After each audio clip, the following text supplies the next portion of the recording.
Cecil Rossi. Ryan O'Neal as Rodney Harrington. Barbara Parkins as Betty Anderson. Christopher Connolly as Norman Harrington.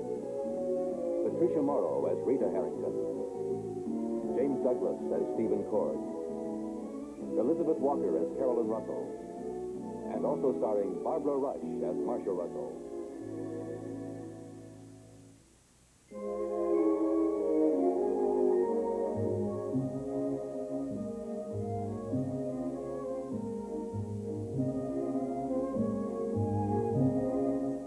Today, Rodney Harrington comes home. A personal victory for a young man who was paralyzed from the effects of a motorcycle accident only a few months ago. For days, Rodney could not move at all. Then, slowly, the sensation of feeling returned to his arms and upper torso. Then, his entire body. Then, the painful return of his motor function. With the help of physical therapist Chuck Atwell, Rodney came back. And now, he walks the short distance from car to house and cannot resist the feeling of pride. Well, welcome home, stranger.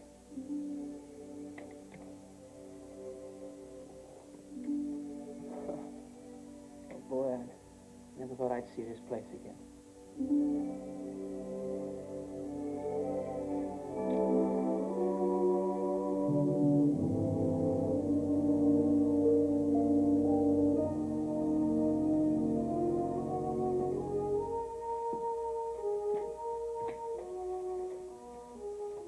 I thought that we should keep it in remembrance of your grandfather.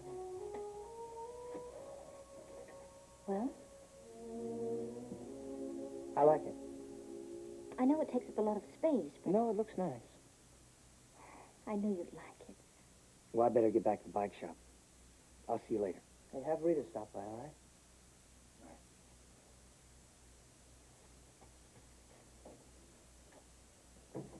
You know, something's bothering him. He has his mood. What's the deal here? I just thought that you'd like to sleep in your own bed, don't you think? Yeah, we've already discussed this, Miss Harrington. I left you the telephone number of a rental agency. I expected you to rent a hospital bed. Well, I've changed my mind. Besides, I've already had the bed moved. Yes, I see it. And I'm sorry you went to the trouble. You know, I think it's better if you use a hospital bed. Both Dr. Miles and Dr. Rossi insisted. Now, wait a minute. Isn't this a little silly? I mean, we have his own bed right here, and I just want him to be comfortable. Well, I'm sorry, it has to be done. Now, do you want to do it, or do you want me to have it done? I think that we should leave it up to Rod. Well, Betty, I think Chuck's right. All right, fine. And we also need a ramp over the front steps, which we also discussed. Now, I'm glad all that's settled. I'll be fine first thing tomorrow morning, and I want you ready. Right. Therapy every day as usual. Every day as usual. Nothing has changed. Nothing's changed. All right. Get out of here. Okay. Goodbye. Goodbye. Hey, Betty, listen, don't be so hard on him, all right? I owe him a lot. I know. Listen, I have a little surprise for us.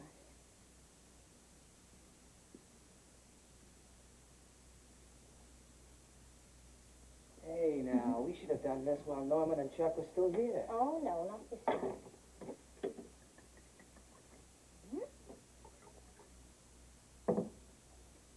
And I won't share you with a hospital full of people anymore. To us. And home.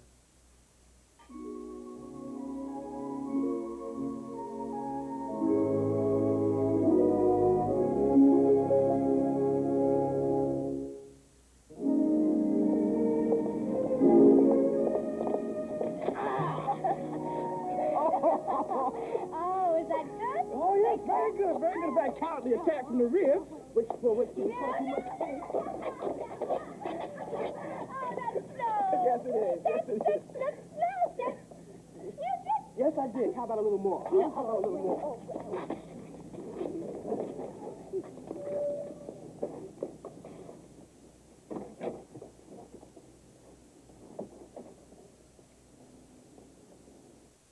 It's 2:33. Yeah, I got Oh, here's a serious science project. I love to see serious young people. Yes, working. Seriously. So seriously. my day, we had more of a verbal wit.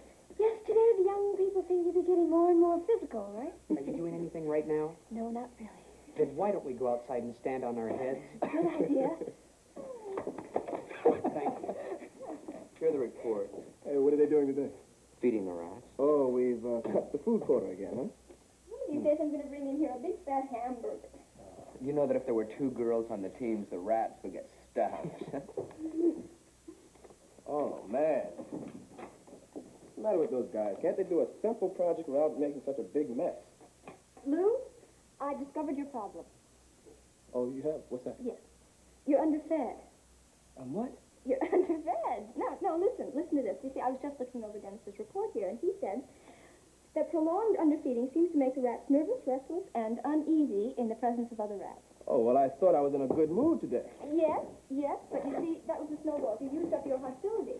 Oh, so that's what you think I am? Hostile, huh? No, just different from the way you were before you went to New York. Yeah, so you said. Yeah. Did you really go to New York to study a medical seminar? Sure. Must have been a drag. New York is supposed to be a very exciting place. Didn't you cut classes to see a bit of the city with a few of your friends? Yes. Did you go to the village? Yeah, I got to the village and a few other places. It must have been exciting. I'd feel trapped, too, coming back to a dumb little town like this. Are you ever going back? I don't know. Maybe. I'd love to go to New York on my own, the way you did. What were your friends like? Different. How different? Oh, you know, you're getting nosy again. Yeah, because you've got something going for yourself in New York. I know you do. But you're not talking. And I'm wondering. Well, actually, I was a spy for some cats from outer space. Actually, I believe you were. David? Hi, Dr. Miles. Hi. Carolyn? Look at smile. Hey, Pop. Hello. I just had a few minutes. Thought I'd drop in and see how things are going with the rodent fight. They're going terribly. They're having a famine. Oh, yes. They look very unhappy. They're very, very tense. Oh, no, they seem quite active. Oh, it's funny, this lad and you kids take me way back. I remember one thing. Well, You know, I have a feeling I'm interrupting some very scientific discussion here. No. You're not interrupting anything. Well, I have to get back to work anyway, and far be it from me to obstruct the progress of science. Well, I'll see you at night. right. Oh, keep your nose to the grindstone. Bye, Dr. Miles. Bye-bye. Hey, Dad. You didn't have to check up on me. Checking up? Is that what I was doing? Yeah, well, I told you I'd get back on this project, and I did. Yeah, well, I was a little concerned, so I checked up. I'll see you at dinner. Bye-bye.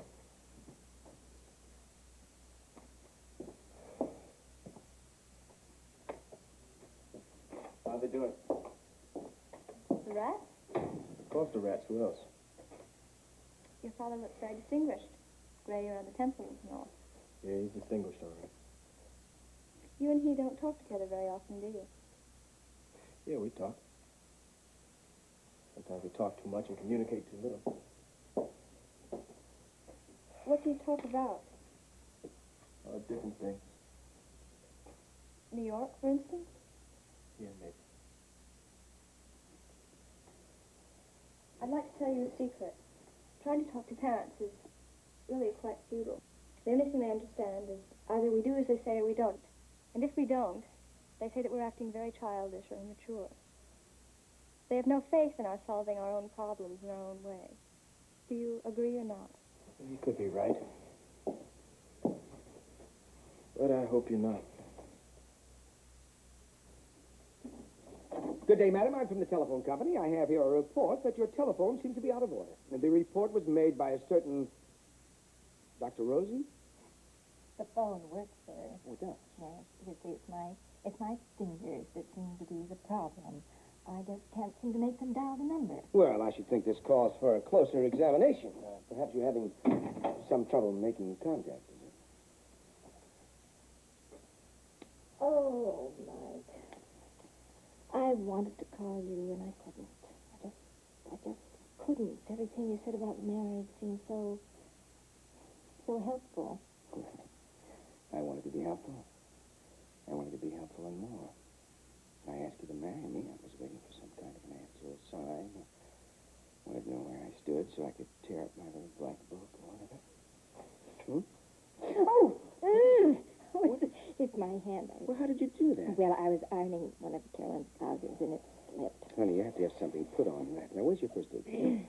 Oh, it's in the kitchen. With a burn, as soon as you get something on it, better. Well, I did it, and then the doorbell rang. Maybe Carol and I in our own shirts or whatever they are. Oh, well, it keeps me busy. Carolyn's been staying with a girlfriend. Well, what was it drove her out this time? Her love life, or ours, or both? Oh, both, everything. I think Carolyn just had it after I went to see you in your office the other day. That night, Carolyn took off for Boston. She was going to move in with Fred. Well, what made her change her mind? Huh? Because Fred was occupied. He was entertaining a lady friend. I thought that Carolyn approved of Donna, what's her name? Oh, so did I. That's why I think it wasn't Donna. Oh, so like Casanova Fred, huh? Well, I think I know how she felt. She adored her father, so. Well, how did you feel? Well, she still hasn't come home. Naturally, I'm very disturbed. No, I don't mean about Carolyn. I mean about Fred. Are you jealous? I just want to know if there's still any interest in the former husband, that's all. I was the one who asked for the divorce. Yes, but you were angry, and now you've had time to cool off. So I was just wondering if there was any second thoughts about it, that's all. It wouldn't be unnatural. Anything I ever felt for Fred is past and gone. Well, and I don't understand. I don't understand at all. You should understand. Because you're asking me to choose between you and my daughter. And that is an impossible choice. Well, it doesn't have to be, you know. You can just call her bluff, that's all. Tell her we're going to be married. Tell her she'll be welcome to live with us. And make our life unbearable. Not necessarily. Look, not if we lay down the law straight from the start. Tell her either behave like a civilized, agreeable adult or move out. She'd move out. All right, honey, be realistic. How much longer can you keep her anyway? Huh? Even if you give in to her demands and push me out of your life. She's 17 years old. You're only going to be able to keep her for a couple more months anyway. If she wants her freedom, she'll take it. There's nothing you can do to stop her. At least let her understand that freedom has its price, that's all. And after that, let her take care of herself in her own responsible way. She's not that mature. No, she's not. She's not going to be there as long as you keep acting as some kind of a safety net for her. She's got to start thinking for herself. Put her to the test. Let her do her own things. Let her do her own ironing. Make up her own mind for a change. You mean take the gamble, roll the dice, hope it all just works out. All right. There's a risk involved, sure. But there's a risk in anything, isn't it? I mean, even plain living is risky. Do it.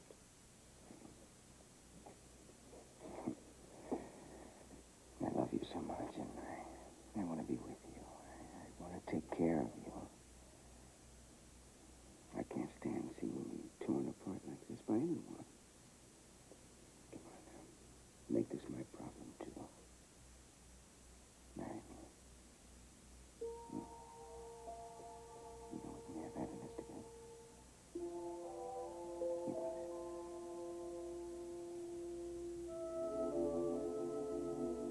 Oh, yes. Oh, yes. Yes, yes. That's better. That's better. Now the question is when, huh? In a couple of months, I'll have some time off for a vacation. It'll be long enough to give everyone a chance to adjust. Even Carolyn. Now, come on. I have to get back to the hospital. We'll discuss the details tonight at dinner, okay?